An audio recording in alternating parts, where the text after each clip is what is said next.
servir au menu d'aujourd'hui, j'ai prévu quelques plats. Il s'agit la suite de l'affaire Flore Barros et Hassan Odjedj, zoom sur l'état des routes à Brazzaville et disparition des ceintures maraîchères au niveau de la ville capitale. Nous parlons également de cette émission de la crise centrafricaine et puis le dernier point de cette émission sera l'emprunt obligataire. Voilà. Présenter l'ossature de cette émission. Retenez que cette émission passe simultanément à la radio et à la télévision. Alors, nos fréquences à la télé, nous avons 775.25 MHz et à la radio 101.9. Alors, je ne suis pas seul sur ce plateau. J'ai des confrères venus des différents organes de presse, tant national qu'étranger. À ma droite, à mon extrême droite, j'ai juste Léon Ibombo, il est politologue. Alphonse Ndongo, journaliste à Jeune Afrique Économie et rédacteur en chef adjoint au journal Terre Africa. À ma gauche, j'ai Asie Dominique de Marseille, journaliste à Télé Congo, et à mon extrême gauche, j'ai Morgan Palmer, il est directeur de publication du courrier panafricain. Voilà, chers téléspectateurs, le décor étant planté, nous allons rentrer dans le vif de notre sujet. Alors, le dimanche passé, nous vous avons parlé de l'affaire Flore Barros à Hassan Odjedj. Il s'agit d'une jeune demoiselle de nationalité congolaise vivant à Pointe-Noire qui a été paralysée par un sujet libanais. Celui-ci lui faisait et des avances amoureuses. La demoiselle étant résistante à ces avances, le monsieur a décidé de paralyser la jeune demoiselle. Voilà, au niveau de la régie, si le moment est prêt, nous allons suivre un extrait de cette demoiselle qui avait tourné une émission avec Elie Smith. Je m'appelle la sœur Flore Barros. Je vis à Pointe-Noire et je suis mère d'un enfant, d'une fille. Et aujourd'hui, si je deviens comme ça handicapée telle que je suis, parce que c'est à cause de sexe. À cause de sexe, je suis devenue handicapée. Et j'ai dit non à le Libanais qui me faisait des avances pendant une année. Ils étaient à 5. Il y avait Hassan Odjedj, un certain Hassan encore, les deux Hassan, et un monsieur Anis, un monsieur Mabouk et Debourg. Donc ils étaient Mabouk et Debourg, deux Hassan, un monsieur libanais encore qui s'appelle Anis. Ils étaient à 5. Donc le 5, du coup, comme je travaillais à côté, on était voisins. Et j'étais leur voisine parce que le Hassan Odjedj, c'est lui qui m'a fait comme ça. Lui, il a une boutique, une boucherie à côté et une boutique qui vendait des choses qui revenaient de Liban. Et nous, on avait un salon de coiffure à côté, donc je travaillais dans le salon de coiffure qui occupait M. Anis Chakoun, un Tunisien.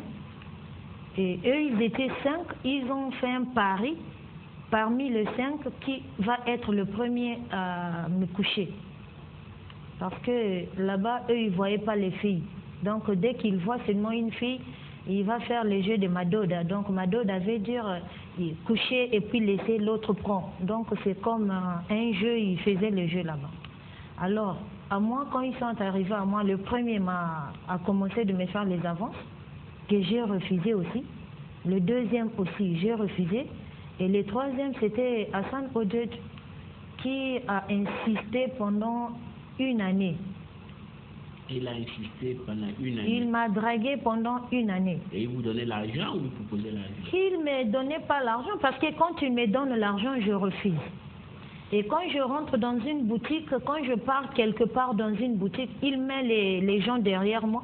Je rentre dans une boutique, quand je touche, que ce soit les chaussures, que je sois un habit. Moi, je sors de la boutique. Dès que je touche, je sors de la boutique. Mais le lendemain, on m'emmène ça dans la boutique, et dans le travail, au salon là où je travaille. Et qui m'achète ça? Il y a une fille qui travaillait avec Hassan Odjedj, qui s'appelait Flore aussi. On l'appelait Flore numéro 2, parce qu'elle venait derrière moi. Et c'est elle qui venait toujours avec les sachets pour me offrir des choses. J'ai dit, mais toi, tu n'étais pas avec moi dans la boutique. Comment tu as fait pour aller acheter?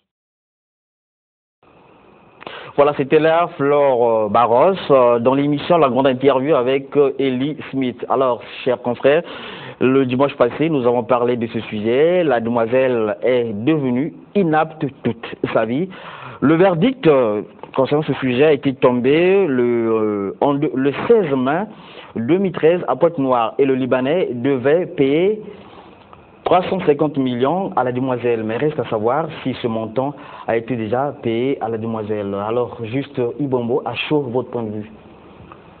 Mon point de vue, c'est dire que la justice s'est déjà prononcée sur ce problème. Donc maintenant, il s'agit d'exécuter les décisions de justice. Mais en regardant ce cas, il y a un même cas à l'heure actuelle, c'est-à-dire qu'en Côte d'Ivoire, là où il y a un riche Libanais aussi, qui est interpellé par la justice ivoirienne pour cause de viol. Donc je crois que, étant donné que la justice s'était prononcée sur le cas de Barros, je crois 15 ans de réclusion, je crois, et plus de 350 millions d'amende, que la justice s'exécute. Nous attendons que la justice puisse s'exécuter, et puis bon, on n'a pas de commentaires à faire, puisque la justice a déjà tranché. Si jamais la décision de justice n'est pas exécutée, écoutez, que les pouvoirs publics, c'est-à-dire qu'on a la police ici, qu'ils appréhendent ce monsieur afin qu'il puisse supporter sa peine. Alphonse Ndongo, malgré le verdict de la justice, depuis 2013, la demoiselle n'a encore rien reçu comme sou. Bon, je pense que ça fait un peu partie de ce qu'on peut appeler de la mauvaise foi. Bon, M. Odjedj, on le sait, il a lui-même dit qu'il était très puissant et qu'il avait des poches assez profondes pour pouvoir évidemment corrompre tout le monde. Je ne sais pas, il a même dit qu'il avait des bras assez longs. Je constate qu'un monsieur comme celui-là, fût-il puissant sur la planche de Pointe-Noire en tant qu'opérateur économique, mais je pense quand même qu'il devrait se soumettre au verdict qui a été rendu. Et pourquoi est-ce que l'on n'arrive pas à faire appliquer les décisions rendues par notre justice? Je me pose des questions. À un moment donné, on nous a dit, j'ai suivi d'ailleurs, il avait été interpellé par la DGST et qu'il a été conduit de Pointe-Noire à Brazzaville pour séjourner dans les geôles de la DGST. Aux dernières nouvelles, des informations que nous avons, c'est que il était à un moment donné, il a pu s'extraire des griffes de la DGST pour se retrouver à Pointe-Noire. Comment est-ce que cela s'est passé? C'est la grande interrogation que nous pouvons nous poser. Mais au-delà du cas Odjedj, je pense, je n'ai rien contre nos frères libanais, mais je constate quand même que certains d'entre eux usent, n'est-ce pas, de ce qu'on peut appeler d'abus de position dominante, pour parfois se livrer à des actes considérés comme répréhensibles. On se souvient ici que les travailleurs congolais qui sont à Rajek ont dû crier sur les toits, agiter un peu les médias pour qu'ils soient enfin payés pour ce que cette entreprise leur devait, et que, évidemment, on a eu le cas du directeur de l'Olympique Palache, qui évidemment à un moment donné comme ça aurait allé faire fabriquer des passeports pour des sujets libanais chez lui au Liban. Cela a même coûté le poste du directeur général d'immigration à celui qui était là à l'époque. Donc c'est autant de choses, je ne suis pas contre eux, mais je constate que quand même c'est l'une des communautés qui ne s'intègre pas totalement lorsqu'elle arrive chez vous.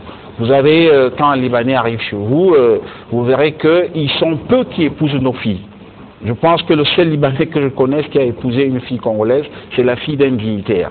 C'est-à-dire, moi je ne voudrais pas citer son nom ici, mais je pense que ces Libanais l'épousent tout simplement parce que c'est un dignitaire de notre pays.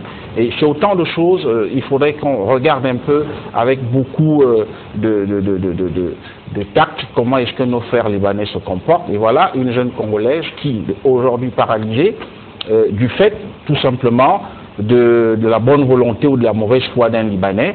Et que fait la justice congolaise? Je pense qu'il appartient maintenant aux autorités judiciaires de faire appliquer les décisions qui ont été rendues. Mais au-delà même de 350 millions qu'il faut payer, je pense que ces Libanais méritaient quand même aussi quelques sanctions pour qu'ils soient quand même, à mon avis, aussi muselés autant que faire se peut à la maison d'arrêt de Brazzaville. Mais malheureusement, il est toujours libre de ses mouvements. Alors, Agir Dominique de Marseille, votre point de vue? Moi, ce qui m'étonne, c'est plutôt le comportement de l'État en face du citoyen. quelle que soit votre nationalité, étranger, congolais, quand le citoyen se provoque d'une force au-dessus de la République, au-dessus de l'État, c'est la cacophonie, c'est la déliquescence d'une République. Un citoyen ne peut être au-dessus de la loi. Comment pensez-vous qu'un homme comme Odjedj puisse y déclarer à haute et intelligible voix, dans des grands milieux, j'ai la justice dans ma poche? Mais c'est grave, la justice, c'est l'équité d'un pays. Si un monsieur dit j'ai la justice dans ma poche, vous imaginez jusqu'où il est en train d'outrager la loi, avec des mots qui sont des mots. Et moi, quand je vis ça, je me dis, est-ce que la République est encore une République devant un citoyen qui crâne sur la République? Et il pose cet acte en toute impunité. Ce monsieur est resté en liberté après avoir mis cette femme dans cet état d'infirmité totale. Vous vous souvenez qu'il est resté en liberté. Et chaque fois qu'il est interpellé, il est relâché. Il a utilisé ses relations, ses réseaux, son argent. C'est là où l'homme se place au-dessus de la loi. Et quand l'homme se met au-dessus de la loi, mais c'est une république de voyous. Pourquoi? Parce que la règle délimite le voyoutisme. La règle réglemente la société. Vous, le policier, vous dites, bah, écoutez, bon, la justice a été faite parce qu'elle a prononcé un verdict. On ne s'arrête pas. Mais le verdict, c'est un verdict. C'est un mot sur un papier. L'exécution, c'est que l'exécution a suivi. Dans ce pays, on peut prononcer des verdicts, mais est-ce qu'il y a des retombées après? Il a été jugé. Est-ce qu'il est dans la maison d'arrêt? Je ne sais pas. Apparemment, on me dit qu'il n'est pas à la maison d'arrêt. Mais est-ce qu'on peut commettre un crime aussi barbare? Vous êtes condamné, vous êtes dehors? Je ne suis pas magistrat. Mais en tant que faiseur d'opinion, je suis interpellé par ce genre de comportement. D'un côté, il est dehors. De l'autre côté, est-ce qu'on a recouvré une fiche qu'un petit centime pour redorer le blason permis du physique de cette femme? Rien encore. Donc voilà. Donc, dans tous les cas, un verdict donné n'a pas encore satisfait cette demoiselle. Est-ce qu'elle est rentrée et comment on appelle ça, est-ce qu'elle a redoré sa personnalité? Pas du tout. C'est un verdict. On dit qu'Odjedj a été condamné, mais elle va rester sur un papier volant. Et cet Odjedj se trouve dehors, aucun sou n'a été débloqué, c'est comme si rien ne s'était passé. Selon les sources policières, ce monsieur se trouve au maire des services de la police. Oui, mais je me demande le service de la police, c'est la maison d'arrêt. Qu'est-ce que c'est de la police? Si c'est un lieu de détention pour une enquête, mais la police n'est pas la prison. C'est un moment d'enquête, un moment d'investigation. Mais quand le monsieur est condamné, un verdict, on veut dire que le procès a déjà eu lieu, l'affaire est close, et puis qu'est-ce qu'on vous? On vous place dans la cellule. Vous pouvez vous piger votre peine. Mais on peut pas être à la maison d'arrêt sur les jeunes, les maîtres de la police. Qu'est-ce qu'il est en train de faire là-bas? Donc c'est pas on peut penser que la police est substituée à la maison d'arrêt. Comme vous êtes condamné, le verdict tombe, on vous renvoie à la police. Mais la police est l'auxiliaire de la justice. La justice prononce le verdict et la personne dans la maison d'arrêt. Je crois que c'est pas ça le cheminement. Comme peut-il être condamné à 15 ans de prison et puis se retrouver encore à la police, ce que vous dites est vrai, mais il y a comme cacophonie. Moi je ne comprends rien à rien. Voilà pourquoi je dis, le bon pour nous c'est d'abord la République. Parce que si on ne fait pas comme, si on ne soigne pas, c'est la République qui prend des coups. Alors, vu cela, juste du bon mot, donc la justice congolaise ne fait pas bien son travail? Non, c'est pas la justice. La justice a fait son travail parce qu'il y a un verdict qui a été tombé. Oui. Il y a un verdict au nom du peuple congolais. Maintenant, c'est maintenant à l'auxiliaire de la justice d'appliquer les décisions de la police. C'est-à-dire, en fait, la maison d'arrêt. Il faut appréhender ce monsieur et l'emmener à la maison d'arrêt. Mais je crois qu'au niveau de la décision de justice, on a parlé qu'on devait aussi l'expulser. Bon, c'est là où il y a cette cacophonie, là. Parce qu'on dit 15 ans de réclusion, on doit aussi l'expulser. Mais si on doit l'expulser, c'est après avoir purgé sa peine. Nous pensons que non. Après avoir purgé ses 15 ans, le président, s'il bénéficie d'une grâce, on pourra l'excuser. La même ministre de sortie. Attendez, juste bon mot. Mais aujourd'hui, je crois que le problème ne se pose pas. Le problème, c'est que l'État doit. L'État, c'est le pouvoir. L'État, c'est le pouvoir. L'État ne peut pas. L'État, c'est la toute-puissance. Voilà. L'État doit exécuter les décisions de justice. Point barre. Il n'y a pas de marchandage. Il n'y a pas besoin de dire que non, mais ce monsieur se trouverait dans les jours de la police. Mais non, c'est pas dans les jours de la police qu'on purge des peines. C'est au niveau de la maison d'arrêt ou de la maison d'arrêt à Pointe-Noire.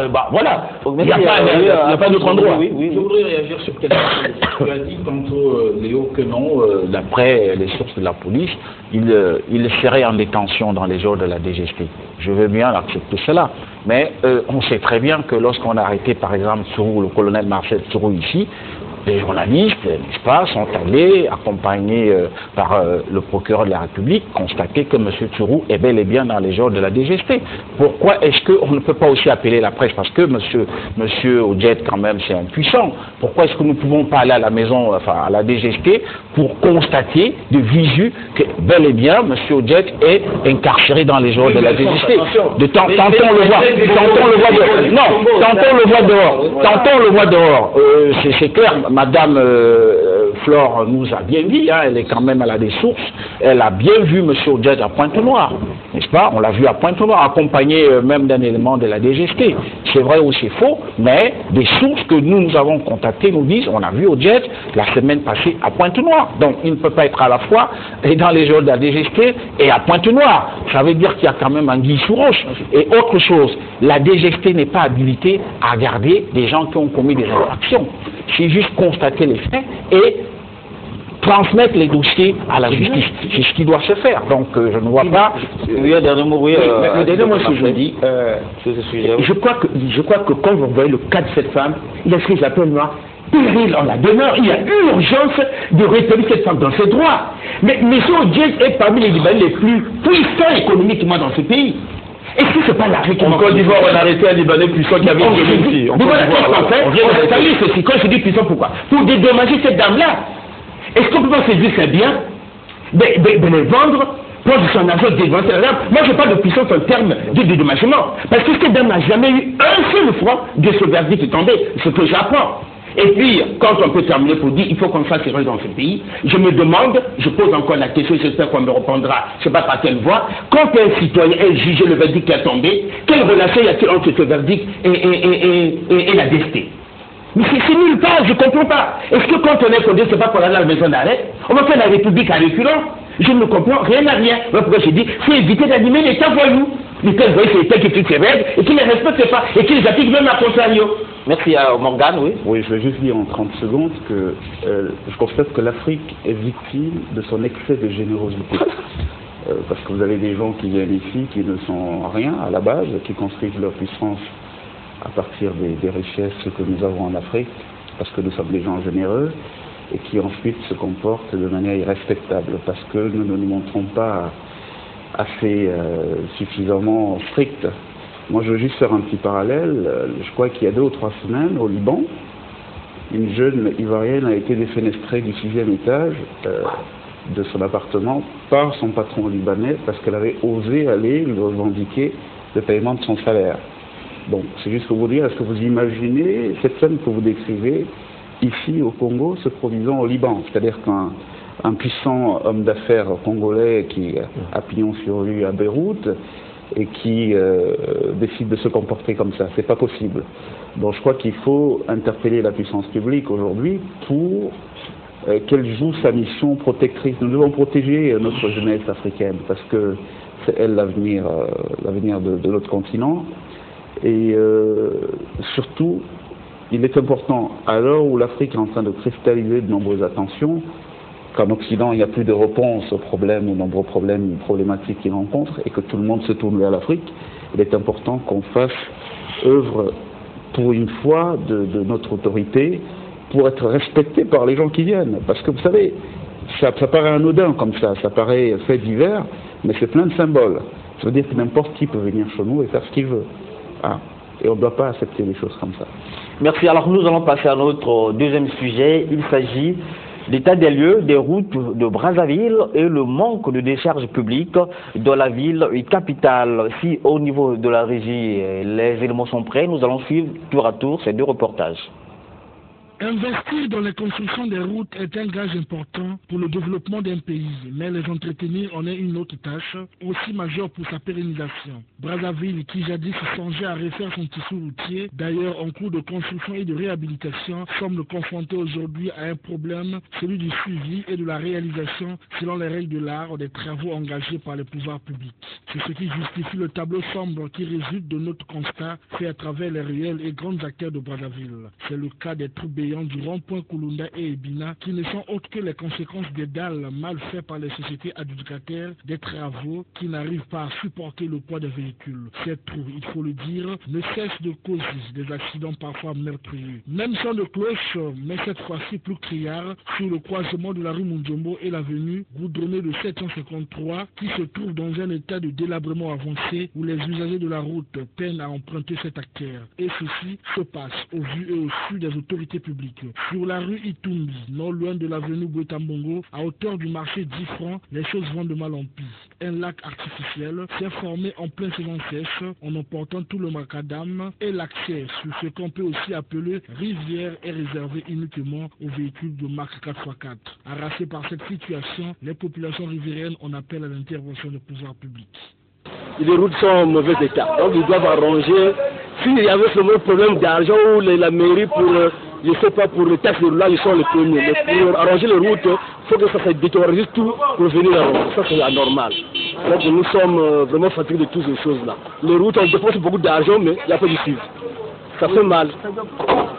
Outre les cas précités, s'ajoute celui du croisement de l'avenue des Trois Martyrs à l'avenue Marianne Gwabi. L'état piteux que nous présente cet endroit depuis un certain temps, malgré les réparations spontanées appelées couramment Bambissa, ne laisse pas présager aussi une vue paradisiaque d'un pays qui aspire de devenir émergent d'ici à 2025. En résumé, l'état des routes à Brazzaville n'est pas du tout ce que rêvaient et rêvent ces populations pour un pays qui pouvait s'afficher comme colosse dans la sous-région en matière d'infrastructures routières. Aux autorités en charge de ces questions de se réveiller pour mettre fin au désarroi de certaines entreprises dans la réalisation des travaux d'intérêt public. Ce n'est que comme ça que l'éclat de la vieille chaussure pourrait être retrouvé.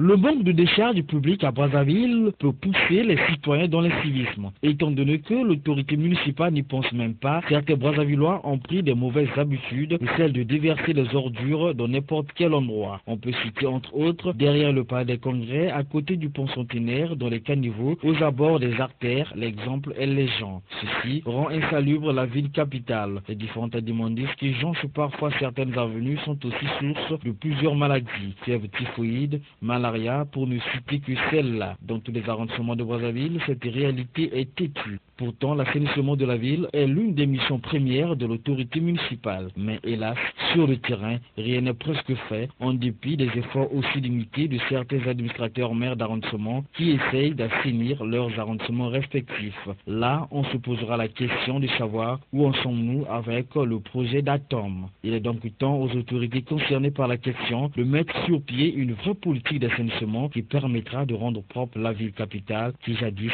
appelée Brazza-la-Verte. Voilà, vous venez là de suivre deux reportages concernant Brazzaville. Le premier reportage a concerné les états des routes de Brazzaville et le deuxième, le manque de décharge publique à Brazzaville. Morgane, vous êtes camerounais. Une comparaison entre l'état des routes de Brazzaville et celui du Cameroun. Ben, je constate que c'est un problème sous-régional en fait, le problème des routes. C'est-à-dire que, à excepter des pays comme la Guinée équatoriale qui sont démarqués de manière significative, parce qu'aujourd'hui c'est un pays où on a quasiment 80% du réseau routier qui est bitumé, même dans les villages, ils ont priorisé sur ces questions. C'est un problème qu'on rencontre partout. Au Cameroun, c'est pire, vous avez des régions comme l'Est du Cameroun où vous avez des actes qui sont impraticables sur plusieurs centaines de kilomètres. Et donc je crois que ça dénote d'une absence de vision de ceux qui sont chargés de manager les affaires de la cité, de comprendre que en fait c'est un investissement qui est préalable à beaucoup d'autres investissements. C'est-à-dire que aujourd'hui nous produisons de la richesse dans les coins les plus reculés d'Afrique. Au Congo, quand je vais dans les zones comme le Kwilu, la frontière avec le Cabinda, vous voyez bien que c'est des zones qui potentiellement offrent des opportunités sur le plan de l'agriculture. Mais il faut pour cela prioriser aujourd'hui sur la construction d'axes routiers.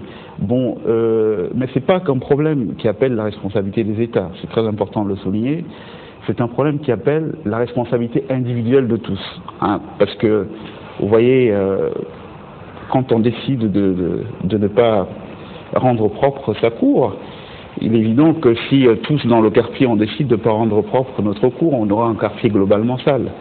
Donc, et ce problème, d'ailleurs, vous pouvez l'observer au niveau même des diasporas, c'est-à-dire des populations qui partent des zones comme celle-ci pour aller vivre chez les Blancs. Ils arrivent dans des quartiers en général qui sont potables, qui